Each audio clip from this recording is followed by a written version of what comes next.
সালাতে দোয়া কবুল হয়। সালাতে দোয়া কবুলের 3 জায়গা। একটা হচ্ছে তাকবীরে তাহরিমার পরে আমরা সানা পড়ি না, আমরা তো একটা পড়ি। আল্লাহর হাবিব সুন্নাহ এবং নফল নামাজে আরো পড়তেন সানা, ওই দোয়া কবুল হয়। 2 নম্বর জায়গা সালাতে সেজদায় পড়ে দোয়া করলে কবুল হয়। আকরাবু মা ইয়াকুনুল আবদু মির রাব্বিহি ওয়া হুয়া সাজিদ ফাকসিরু ফীহি দুআ। বান্দা যখন সেজদায় লুটিয়ে পড়ে, বান্দা আল্লাহর সবচেয়ে কাছে চলে যায়। তা কিন্তু বিশ্বনবী বলে সেজদাটা তোমার রবের কুদরতি পায়ের উপরে পড়েছে।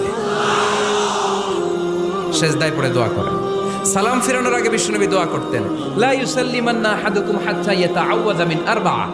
আল্লাহর হাবিব বললেন 4 জিনিস থেকে পানাহ না আছে আমার কোন উম্মত যেন সালাম না ফিরায়। তারা যেন পড়ে আল্লাহুম্মা ইন্নী আউযু বিকা মিন আযাবিল কবর, আউযু বিকা মিন আযাবি জাহান্নাম, আউযু বিকা মিন ফিতনাতিল মাহইয়া ওয়াল মামাত, আউযু বিকা মিন ফিতনাতিল মাসিহিদ দাজ্জাল।